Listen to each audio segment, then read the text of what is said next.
They turned the air off in here. Hang on one second.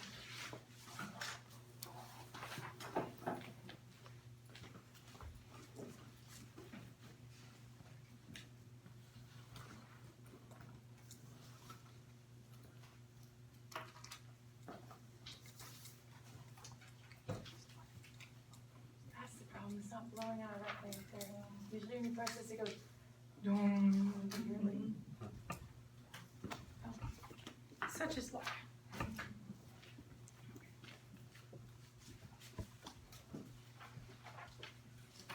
Is everybody ready? I'm ready. The United States has had a long-standing history with Taiwan, dating back to 1949. Since 1979, however, this history has been unofficial.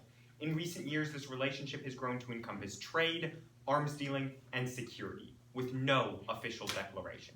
Because of this, my partner Sophie and I negate resolved. The United States should establish a comprehensive bilateral trade agreement with Taiwan. Contention 1, economic losses. As we examine the primary motivation for trade agreements, we must turn to the economic consequences, which leads us to the first harm, subpoint A, job loss. According to the Economic Policy Institute on November 12, 2014, new free trade agreements, if enacted, are likely to result in increased outsourcing and growing job losses. Experience has shown that these trade deals have resulted in massive job losses for American workers. The Korea-US Free Trade Agreement resulted in nearly 60,000 lost U.S. jobs. And jobs aren't the only thing at risk. Even when citizens manage to keep their employment, trade agreements still affect them by lowering wages, leading to subpoint B, income inequality. As reported by the Journal of Korea Trade, Volume 24, Number 4 in June of 2020, several studies use empirical evidence from the following. Alderson and Nielsen, Forsa and Kanoski, Gose, Dromal et al. And they found that trade liberalization contributed to an increase in the inter-country inequality. And the United States is not exempt from this trend. Public Citizens Global Trade Watch finds in 2015, more recent studies have concluded that trade's role in exacerbating U.S. income inequality has likely grown since the 1990s, as U.S. imports from lower-wage countries and U.S. job outsourcing from those countries have risen dramatically amid the implementation of a series of U.S. free trade deals, impacting an increasing swath of middle-class jobs.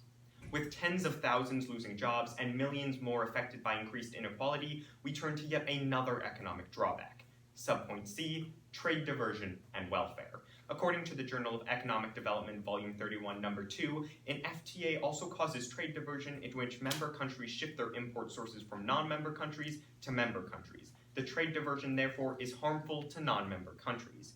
In 2019, the World Bank finds this harm manifests itself as a negative impact on the welfare of non-member countries through lower market access, as well as on members through reduced tariff revenue. This shows that trade diversion caused by the FTA results in harm to member and non-member states alike due to the shift in trade. However, economic harms are not the only detrimental effects of FTAs, leading me to contention 2, environmental degradation. The Journal of Economics and Development Studies writes in 2019, this paper attempts to investigate whether expanded trade causes environmental damage in Indonesia. It has been found that the estimated amounts of pollution have been increasing by approximately 5 times in Indonesia after the 15 years of the Asian-China Free Trade Area implementation. This shows that in the case of the Asian-China FTA, the environmental effects were negative, showing another reason an FTA would be harmful to implement. These harms are found in the negative health effects of air pollution, as detailed by Schroeffel et al. In 2019. Air pollution is well known to be harmful to the lung and airways. It is estimated that around 50,000 lung cancer deaths and 1.6 million COPD deaths can be attributed to air pollution. Air pollution may also account for 19% of all cardiovascular deaths and 21% of all stroke deaths. The clear economic disadvantages of job loss, income inequality, and trade diversion leading to welfare loss, coupled with the environmental degradation and the lost lives due to air pollution under an FTA, lead my partner Sophie and I to encourage a con ballot in today's debate. Thank you.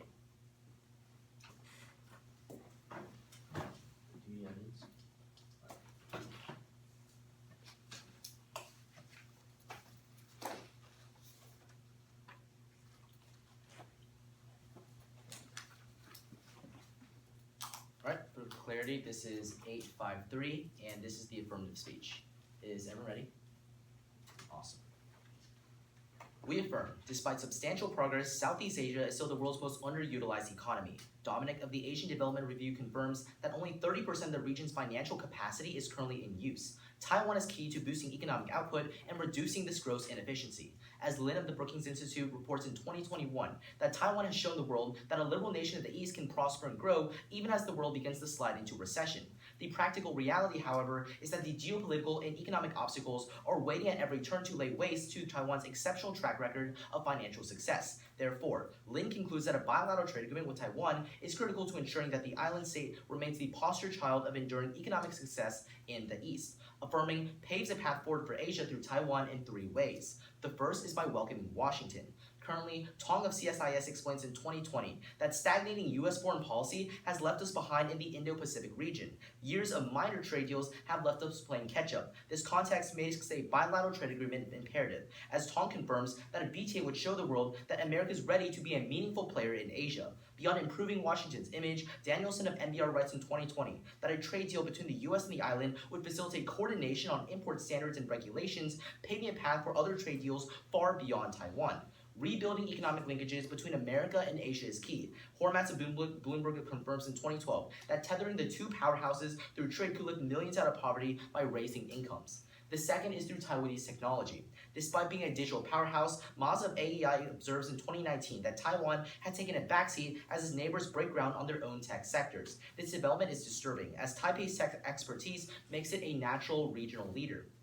Thankfully, a BTA would place Taiwanese tech industry at the innovation forefront by facilitating significant engagement with America. Such attention, Mazda notes, would enable deep cooperation between the U.S. and Taiwan on industry standards and regulations that would not otherwise be possible without a BTA. For instance, Mazda explains that a trade agreement would elevate cooperation on cutting-edge innovation in 5G, the IoT, and AI from limited forums to the National Security Council and the State Department. Such cooperation has led to remarkable outcomes in the past. Indeed, Smith of the Heritage Foundation explains in 2022 that American support in the 90s was instrumental in founding the Taiwanese-based company TSMC, the world's leading chip manufacturer. With such a miracle arising from limited cooperation, a full partnership promises limitless opportunities. U.S.-led technological cooperation, Mazda explains, would solidify Taiwan as the industry standard bearer for other Indo-Pacific countries to emulate. A BTA would thus catalyze a technological renaissance, which is crucial as the IMF confirms that the digital innovation alone accounted for over a quarter of the continent's growth over the past 2 decades.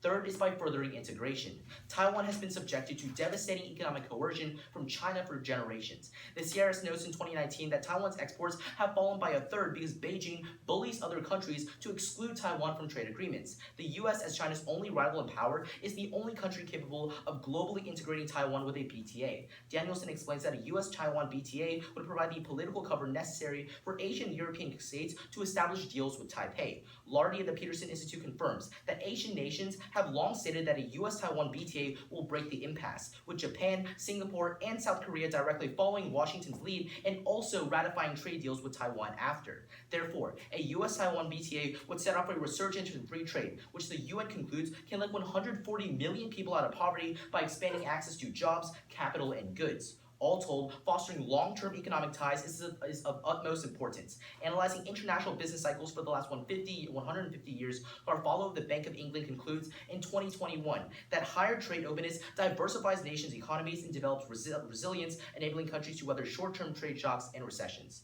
In closing, because a BTA replaces fear-based economic policymaking with sustainable economic development, we affirm. Thank you.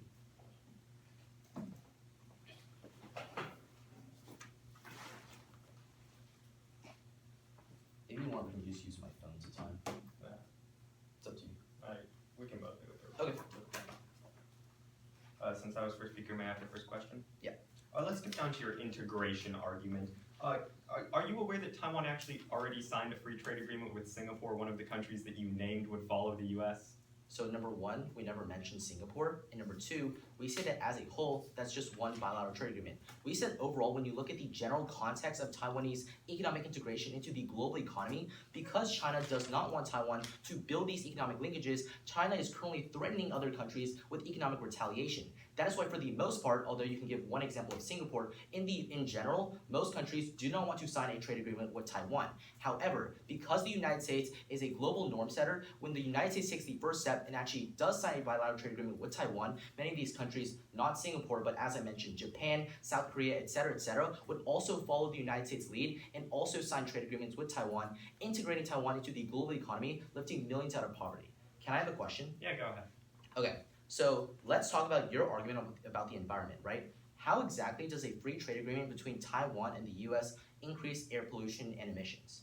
Because it decreases the inefficiency. What it would do is it's that trade diversion. We would be diverting trade from closer neighbors to attempt to do it with Taiwan. And in this case, that would concern a lot of fossil fuels going across all of the oceans or air, however they choose. Wait, so to is your transport. argument simply that because the United States is Could I trading... finish? Oh, yeah, sure. Yeah, so what I also point out is that when we look to past FTAs inside both the Asian region, and we can look at some that the United States have signed, we have seen an increase in pollution between the countries involved. Yeah, so can I have a quick follow-up? Go ahead. Okay, so just to confirm, right, your argument about increased pollution is that because we have to use oil to, ship goods over to Taiwan, that's going to increase pollution? That is one element of what I'm talking about here. I'm talking about a decrease in the inefficiency of the overall So system. really quickly, right, Could I- hypothetically, yeah. This is the second time you've cut me off. Oh, Could yeah, I? sorry. You can follow. But what we can do is we must turn to empirical examples because, as you point out, we have not had a free trade agreement with Taiwan in the past. So we must look to past examples in order to understand what's truly going to go on. So final follow-up, just one quick follow-up, right? That's your So second. Could I have hypothetically, a can I just have question? one quick question? It'll take This 5 is your seconds. second follow-up. Okay, sure. You got a Okay. question. So you talk about how we are playing catch-up in the region of Asia. However, are you aware that we just recently launched an initiative, or President Biden recently launched an initiative in that area to better perform economically? Yeah, so that's talking about the Indo-Pacific framework. However, we explained that this framework, as of now, is currently only symbolic. There have been no tariff negotiations, there have been no actual true cooperation between the United States and all of these Asian countries in the framework to actually decrease these, quotas and actually increase trade. As of now, it is simply only symbolic. That's why we say we have to sign a formal trade agreement between these two countries to actually increase cooperation between the two countries to decrease tariffs and increase trade. But that's Ross. Really quick, can I see that evidence that's under your second contention where you talk about technology and increasing innovation? And I'll start my prep time. Yeah. when you get that. Which evidence do you want to see specifically? Can I see all of it that was listed under it? Yep.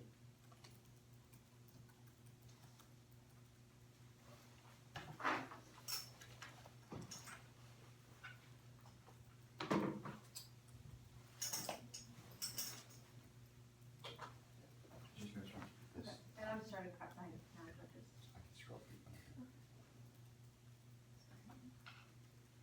You can scroll down. Yeah.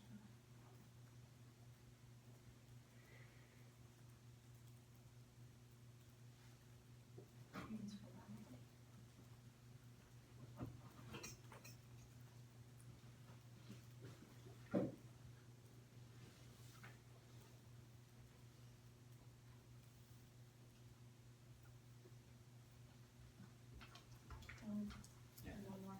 Okay, yeah. Okay, thank you.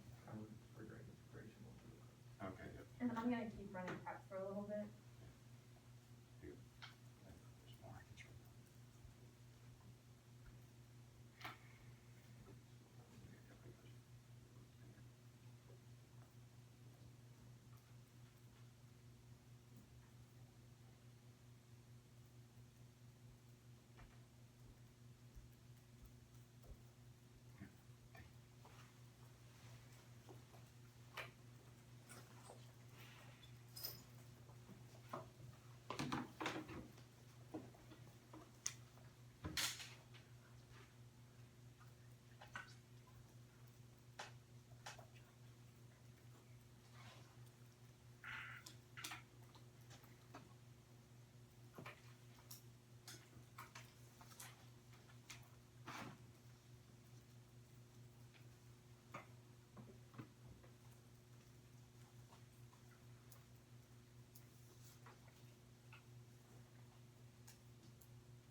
incorrect there, that was 256.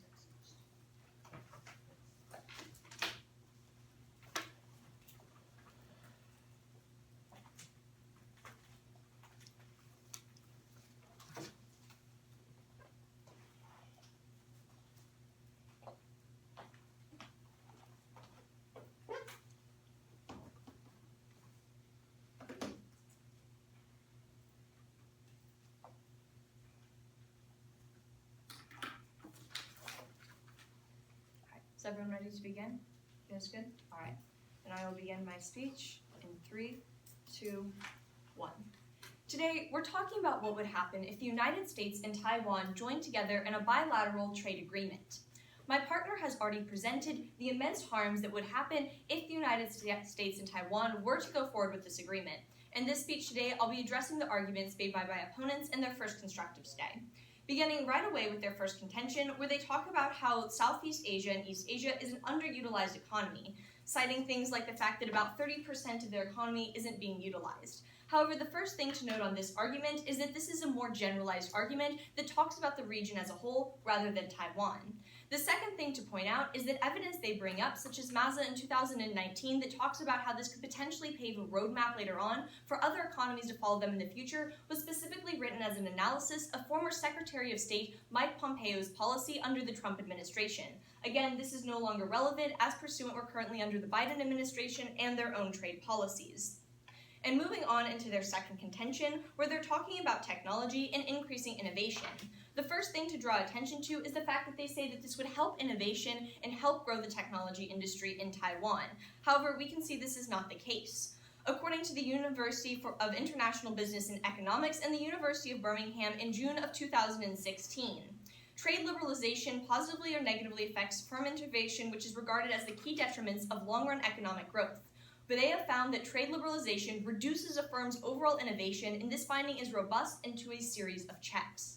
They further saying our findings complement the current literature on the growth effect of trade liberalization.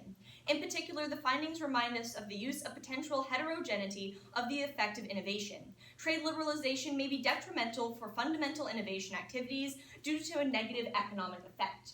This goes to show that under trade liberalization, which is exactly what happens under a bilateral trade agreement, because you're eliminating trade barriers, you're going to see a reduction of innovation in these key technological sectors. Furthermore, when you turn to some of these industries, such as the semiconductor industry, of which Taiwan is the world's leader, the United States and Taiwan already have a robust trade in this regard, and you can see that this industry is already closely tied to the United States technological mirroring.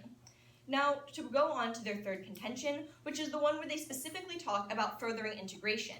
Now, a key thing to note that they mentioned under here is how China's immense coercive and economic coercive power. However, I would like to present a counterexample that countries have actually been able to stand up to China's economic coercion in the past. The reason why I would like to bring up the example of Australia, as written about by Lowry Institute in October of 2021, is because this explains that China's economic coercion is probably not something that's currently keeping countries from engaging in an FTA, because it's not as bad as my opponents make it out to be. Because when China singled out several Australian industries, rather than serving as a punishment, China's economic coercion has given Australia more confidence. China has only succeeded in making its market matter less to Australia and lessen the fear of trade as a weapon. First, China's economic sanctions have been shown to have a low level of effectiveness, and then secondly, it also gained empowerment because these sanctions have encouraged Australian trade diversification. Again, this economic coercion that they say are keeping people from signing an FTA in the status quo is simply not as robust as they are making it out to be. Now, I would like to talk a little bit about how Taiwan is already diversifying. My partner briefly brought this up in cross when they said other countries would follow the United States' lead. One of the countries they listed was Singapore, which in 2013, according to the American Journal of Transportation, already signed an FTA with Taiwan. Trying to lessen its China dependence, Taiwan has sought out other trade and economic ties, including signing a free trade agreement with New Zealand and finalizing one with Singapore. This again goes to show this is already something that Taiwan has engaged in the status quo with smaller nations, which unlike the United States, do not contribute to the immense harms that a trade agreement on this scale would have in the future. It is for these reasons that my partner and I strongly urge a con ballot in today's debate. Thank you. Can we see two pieces of evidence? Yeah, what do you want? One, that trade liberalization decreases innovation. Oh, yeah, that's right here.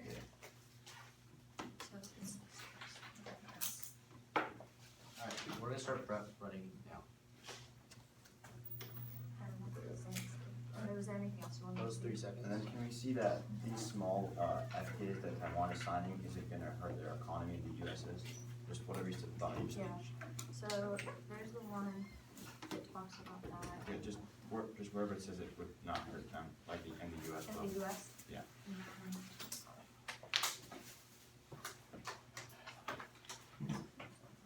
Which one?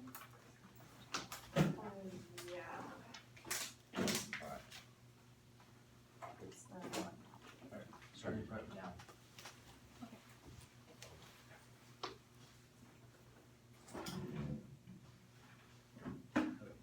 Did you need to say anything else? That was 9 seconds. We're gonna continue in starting now.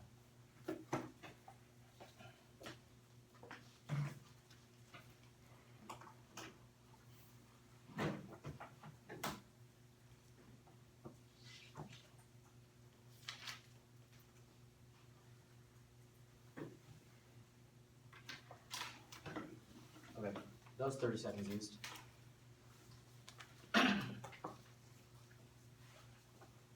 The order of my speech is just going to be responding to their rebuttal and then responding to their case.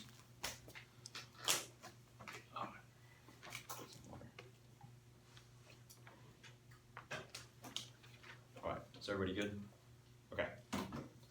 Let's begin now. At the top of our case, they say it's a generalization. It's not. We tell you Asia is only reaching 30% of its economic capacity, but Taiwan can be the leader that drives them into the 21st century by the need to diversify and increase trade agreements with the US. Most importantly, they completely dropped our first argument talking about regional integration, that when the US signs a free trade agreement with Taiwan, other countries will see the US wants to join in and sign free trade agreements with the US as well, lifting millions out of poverty. My opponents do not respond once to this, which means that on net, when you affirm, you're not going to be seeing economic harms, you're going to be lifting millions out of poverty. On our second argument about technology, they say it's an analysis of Mike Pompeo. This is wrong. What Mazda looks at, and his partner Blumenthal, is looking at the analysis of the effects of a BTA, and he concludes that it would allow them, the US and Taiwan, to do economic cooperation with technology, creating a model for sustainable development in the region. Then, they secondly tell you that it hurts innovation, but there is no reason why. Instead, we tell you from our evidence that Taiwanese-US cooperation increases R&D investment, which is why when you look historically in the 1990s, when the US cooperated with Taiwan, it set up the largest industry in semiconductor capacitor and company in Taiwan. This is why their evidence is looking at the WTO, not US trade agreements. They lastly tell you the semiconductor industry is strong. Sure, but our argument is that when you sign a free trade deal, it allows the US and Taiwan to work about the innovation of the future and cooperate on 5G, AI, and the Internet of Things. Let's go to our third argument talking about Taiwanese integration. They just give you a couple examples, but our evidence takes this into account, and like they say, Taiwan has been relegated to doing only small trade agreements with small countries, which is why our CFR evidence concludes that Taiwan's share of global trade has dropped by 1/3 as a result of China. Our evidence is more holistic, which is why their evidence says nothing about the US harming Taiwan. They don't have any evidence on that. With that said, let's go to the top of our case. Of their case, one overarching response. There is no impact to any of my opponent's arguments. They just say that it's going to be bad, but there's no contextualization as harmful. In fact, that's why they just cite you a bunch of evidence with no explanation as to why climate change increases, there's more income inequality, and let's explain why those individually are wrong. On their first argument of job loss, all of their evidence is about general free trade agreements, but what DeMontu in 2020 finds that a free trade agreement with Taiwan would decrease the cost of technology and industrial inputs, leading to thousands of US jobs and decreasing the cost of living for millions of Americans on the brink of poverty. Go to their second argument about income inequality. Most importantly, their evidence is talking about a free trade agreement with low-income countries. But what Acott in 2007 finds that Taiwan is a huge exporter and a strong economy, which is why traditionally they've been benefited from trade liberalization, not harmed. Go to their third argument talking about diversification and diversion of trade. What the Washington Post finds, which is more specific than my opponent's evidence, is that a BTA would explicitly prevent this by having rules of origin standards. What that means is the US and Taiwan would explicitly allow developing countries to export to Taiwan and the US and for their goods to be integrated into the US and Taiwan trade flow, meaning on net, there are spillover benefits. When the US and Taiwan trades more, their economies grow, which helps developing countries across the world, which is why our evidence includes it will lead to economic growth both in the US and Taiwan. Let's go to their second argument talking about environmental harms. This argument is kind of silly. They are saying since we have to trade over multiple oceans that we're going to be using more gas, more oil with planes. If this was true, then we shouldn't be doing trade at all. But in fact, if you look historically, when you increase trade, you increase economic growth that enables governments to increase renewable energy. In fact, in the case of Taiwan, what Tong 20 finds is that Taiwan shares many values and cooperation with the US, which is why he finds if you do a trade deal, Taiwan and the US can set up regulations and cooperation to limit carbon emission in industries and advocate for green tech. This goes back to our argument about technology as well, as we tell you that cooperation would happen at the highest levels of government and be a model for other Asian countries, meaning in our world with Taiwan, you set a standard that decreases emissions in the region overall, and for that reason you should affirm.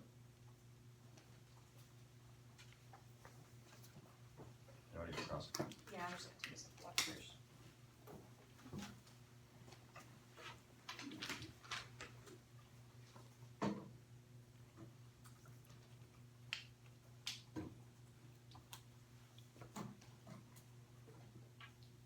Alright, is everyone ready to begin? Yeah. Alright, let's go ahead and get started. And since I was first speaker, can I take first question? Alright, so let's go right into your first argument, both what your partner brought up and what you just mentioned on it, where you talked about underutilized economy, and let's go into your impact where you bring up things like poverty.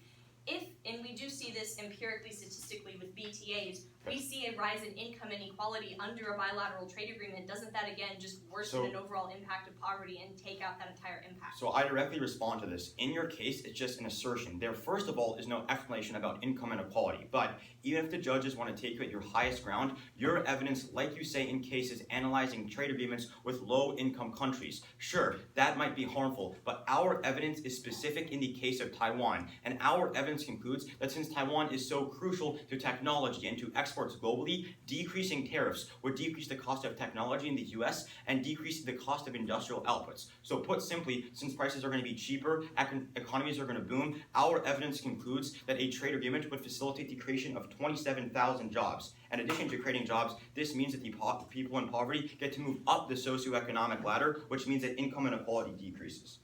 Can I have a question? Go ahead. Okay, so on your case specifically, on the idea talking about, let's go to the about job losses. Okay. Or yeah, so overall, just talking about your entire contention about the economy more broadly, Okay. how many more people go into poverty? How many lives are threatened? Is there any contextualization of that kind?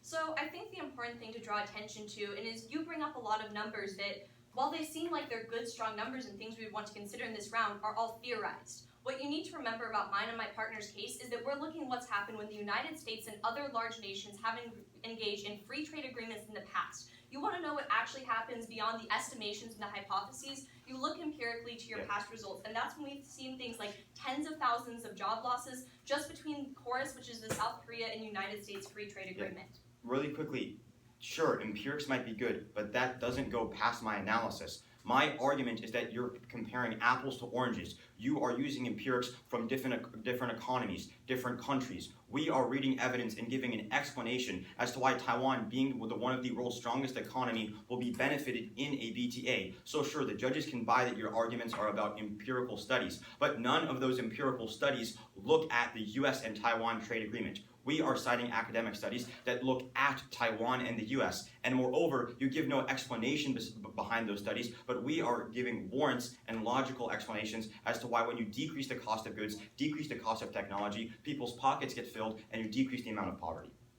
But you can have a question. All right, let's go back to your original answer on your first question where you talked specifically about how this would increase the amount of goods being produced. If we're increasing the production of goods, doesn't that then mean that we're increasing the amount of pollution that comes from the production of those goods? There are two things. One, this is not looking good for you because if we're increasing the production of goods, that means the economy booms, more jobs are created, and income inequality decreases. Secondly, the fundamental argument we make is that when economies boom, you can invest more renewable technology, and in the case of the US and Taiwan, they can cooperate to increase renewable technology and decrease carbon emissions. That's cross.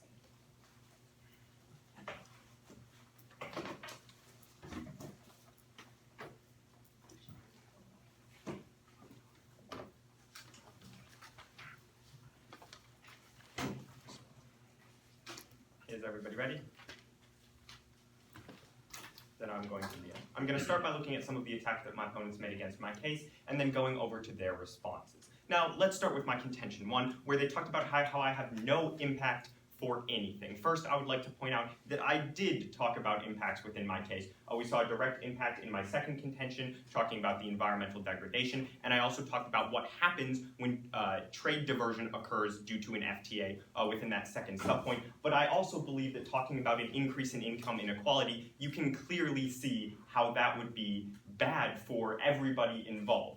I do not think that I need to state why income inequality is bad. It is simply something we can know, as is job loss. Job loss is bad, that is a general knowledge. So let's look to their argument. They say that we will create 27,000 jobs. I would like to point out that this is based on a United States International Trade Relations estimate that talks about growth of the economy leading to job creation. However, what we can see is, according to the Merkus Center for George Mason University in 2021, the estimated potential gains of the agreements of an FTA between the United States and Taiwan is less than a fraction of a percent of GDP, meaning we will not actually see this growth, therefore we won't see these jobs. And once again, what we must understand is that they are looking at projections, while I have examples of what happens when FTAs sign with losing jobs. They promised that jobs would be created with the United States Korea Free Trade Agreement. We saw them lost. They promised jobs would be created with NAFTA. We saw them lost. So we cannot take this at face value. So let's move on to my subpoint B, where they said that I am only talking about low-income countries. What I'm talking about in this is low-wage countries.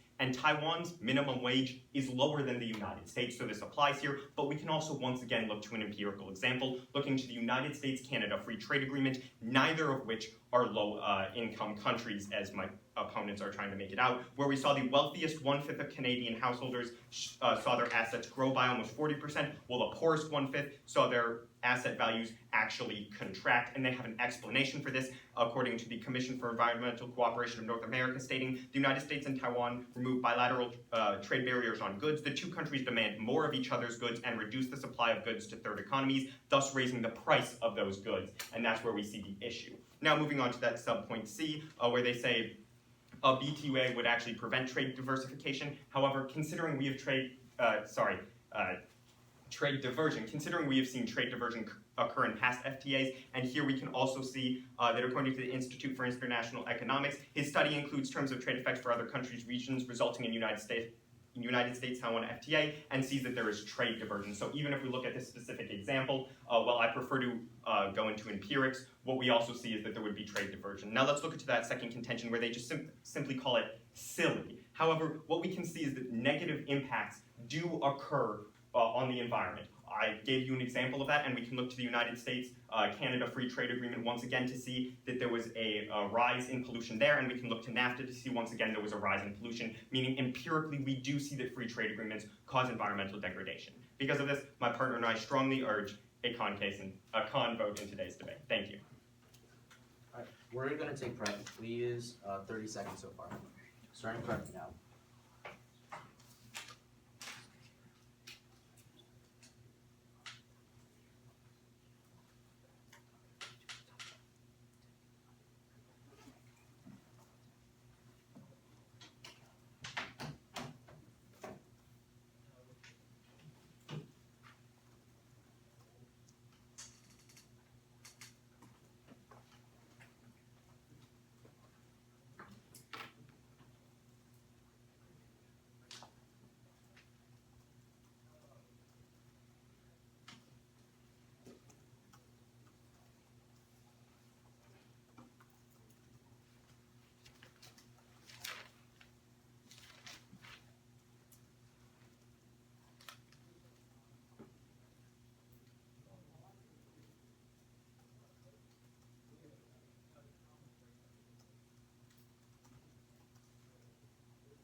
Okay. No, I'm gonna keep going.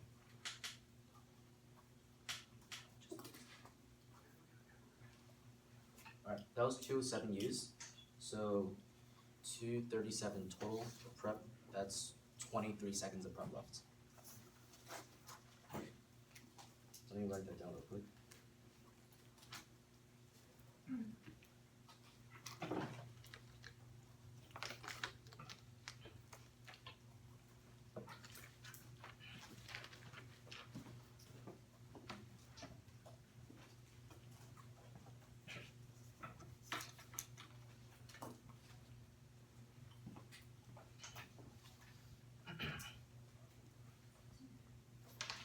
Okay, is everyone ready? So order is going to be starting on the affirmative case, and then I'll be weighing, just explaining why our arguments are more important, and finally I'll respond to my opponent's arguments on the con. Is everyone ready? So let's start the time now.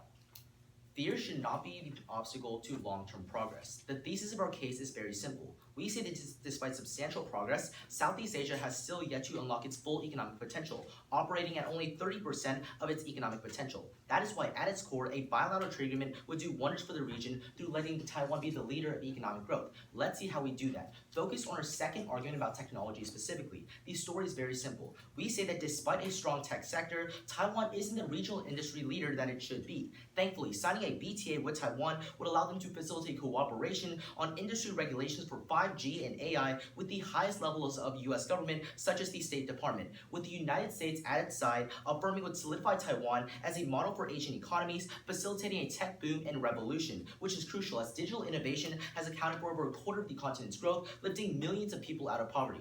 Understand this argument is so clean. My opponents do not give you a single response in their previous speech refuting our argument. That's why you should always be preferring our argument first. But beyond that, let's do some weighing and comparison. Our argument is the most important argument in this round, because all of my opponent's arguments are about how the direct trade flow benefits will be minimal. However, affirming builds technological industries from the ground up across all of Asia, lifting millions of people out of poverty in the long term. Meaning that even if you buy that there might be a small dip in the short term in jobs, for example, a BTA creates the economic booms that last for generations upon generations. That is why, after analyzing 150 years of international trade, the Bank of England concludes that a trade deal facilitates economic growth and resilience that prevents recessions. That is the best piece of evidence in the round. Here's the comparison. This round gives you two options. You can either vote in fear of a short-term economic shock, or you can vote to catalyze long-term economic growth. We would say that the argument is very simple, and the decision is also very simple. You should be affirming.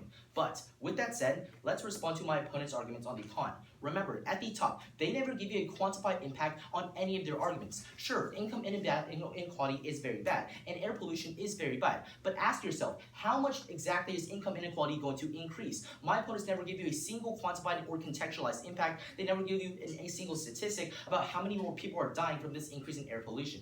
But let's respond to my opponent's arguments individually as well. On job loss, understand that our evidence, which is actually specific to Taiwan, not my opponents, but our evidence that's actually specific to Taiwan finds that an FTA with Taiwan would increase the share of technology because Taiwan is such an economic powerhouse. This would decrease the cost of technology, increasing innovation, creating thousands of jobs in the long term. But second, on income inequality, again, their evidence is only specific to low-income countries and low-wage countries. That's not what Taiwan is. It's a very developed country. It's a technological powerhouse. We say that gradual liberalization and opening them up to the global economy is a net good. This also responds to their argument about trade diversion. Finally, on their last argument about the economy, remember, they fully concede the argument that through boosting long-term economic growth, the Taiwanese government and the US can do cooperation, decreasing carbon emissions in the long term. So remember, don't let fear be the obstacle to long-term growth. You should be affirming. Thank you.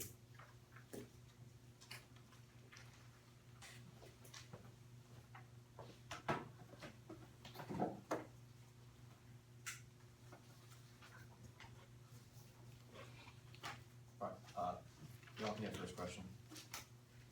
Okay, so starting off, something that you've mentioned a couple of times now is in the 1990s how cooperation with the United States created TSMC, and we've seen an economic boom out of that. Considering that was done without a bilateral trade agreement, why does this not fall to our side and show that without a trade agreement, we see this technological innovation? So The answer is very simple. That was 30 years ago in the infancy of Taiwan's sector. Our evidence, the Maza evidence, concludes that to be able to pave a path for sustainable innovation of the technology of the future, like 5G, AI, and the Internet of Things, the US and Taiwan need to engage at the highest levels in government and set standards for the entire region of Asia. So when they sign a formal trade agreement, the governments can cooperate and set those standards, right? They've already did that 30 years ago for semiconductors. Now they need to take a step forward to the 21st century and do that for large-scale cooperation for multiple technologies, just not once in the infancy. Can I have a question? Yeah, go ahead. Okay, yeah. So, specifically on your argument about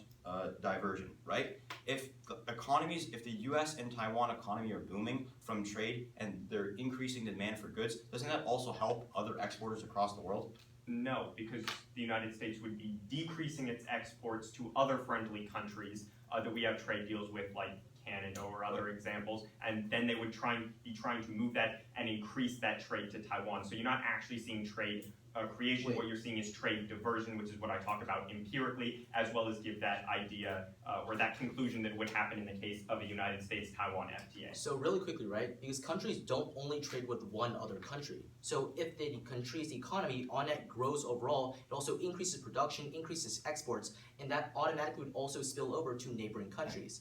It's not like Taiwan was only going to trade with the United States and no other country in the world. So, for example, if the economies of both countries are going to be booming through this bilateral trade agreement, doesn't mean that overall the global economy and its neighbors would also get that share of the benefit. No, not necessarily. Again, examine the scope of this argument is that you're just looking at mainly Taiwan and occasionally the United States in your economic arguments you make. When you look at trade diversion as a whole, you see not only the impact that it has on countries like the United States and Taiwan because of decreased welfare, which we show empirically in our case, but also because that trade diversion means you're trading less with other countries.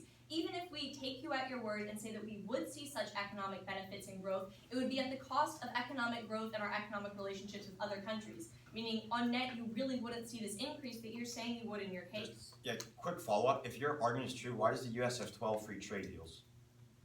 what we're saying is that at this point, when we look to increasing or creating a free trade agreement, we see trade diversion, which is going to hurt other countries. The U.S. has signed trade deals and free trade deals with 12 countries. If your argument is true, why does the U.S. simultaneously have Trading free with trade agreements numerous other with countries 12 around the countries? Like global interconnectedness, like this argument is just fundamentally not true.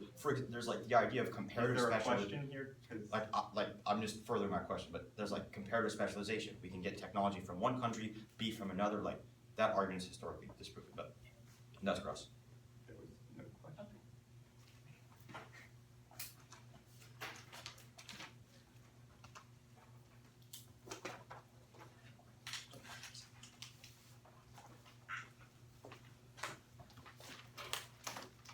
Is everyone ready to begin? All right, let's go ahead and get started. As we look back at today's debate, there are three key arguments that you are going to need to keep in mind. First, on the economy, second, on technology and innovation, and lastly, on the environment. Moving straight into the economy, which I will deal with mine and my partner's contention 1 and my opponent's first and third contentions.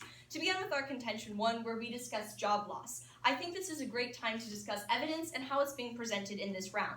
There's a clear reason why you should prefer the con-side's evidence in today's debate, and that's because it looks at bilateral trade agreements and free trade agreements that have already happened and show the negative economic consequences of those, such as the loss of tens of thousands of jobs, as seen by agreements such as the US-Canada Free Trade Agreement and the United States-South Korea Free Trade Agreement. And we can also see this compounded by income inequality, something that clearly has an impact of increasing poverty in countries, something that we didn't feel the need to explain in initial case. This directly clashes with their own impact of poverty that they bring up within their own case, meaning that that evidence was responded to throughout the entire round in today's debate.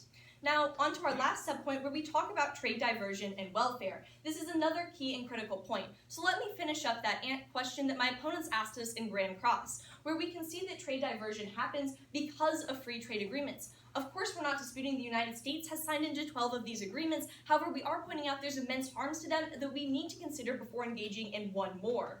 And if we also look back to their first contention about this being an underutilized economy, we can see that within the past 14 days, the United States and Taiwan have already created a trade dialogue, again, being solving the status quo. On their third contention, where they talk about furthering integration, we can see that Taiwan has already been able to engage in FTAs with smaller economies, which means you don't trigger the negative harms, as seen in mine and my partner's case. Now, onto the second issue of today's debate, which is tech and innovation. First, in the 1990s, we saw the US work to develop TSMC in Taiwan, something done without a BTA. We can also see this would decrease innovation as per my earlier evidence. And on to the last point, which is the environment in today's debate. They conceded that production could be increased, which is of course going to increase emissions overall. We've already seen this in ACFA and NAFTA. For these reasons, my partner and I strongly urge a con ballot in today's debate. Thank you. Okay, we have 23 seconds of prep left. We're just going to use the remainder of that starting now.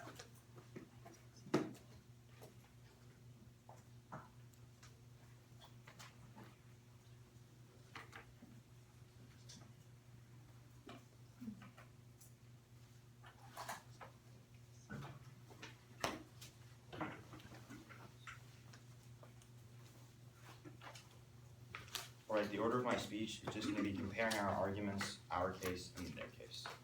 Is everybody ready? Okay. Let's begin now. Fear should not be the obstacle of progress. Remember our argument that even if there's short-term negative externalities, by building a tech boom in Asia, you facilitate long-term economic growth that lifts millions out of poverty for generations and generations and generations, which is why the best evidence in the round from the Bank of England concludes, from the past 150 years analyzing international trade, trade deals boost economic growth, economic resilience, and decrease the chance of recessions. Judges, if you want to vote on evidence, you're voting affirmative. You can also vote on our argument about technology. Despite a strong tech sector, Taiwan isn't the regional industry leader it should be. Thankfully, signing a BTA with Taiwan would allow them to facilitate cooperation on industry regulations for 5G and AI with the highest levels of government, like the State Department. With the US at its side, affirming would solidify Taiwan as a model for Asian economies, facilitating a tech boom, which is crucial as digital innovations have accounted for 1/5 of the continent's growth, lifting millions out of poverty. Their only response is in the 1990s it happened. We responded to this in cross. This was 30 years ago. What our MAZA evidence says is you need to sign a formal trade agreement now to do high-level government cooperation to innovate for the different technology of the future, like 5G, AI, and the Internet of Things. Our argument is fundamentally that when you affirm, you prepare for the future and create standards that lift millions out of poverty for decades and decades and decades. With that said, let's go to my opponent's case. You cannot vote on their argument about job loss. All of their evidence is about general FTAs, but ours specifically about Taiwan says since we're such a technology powerhouse, it would decrease the cost of technology and goods,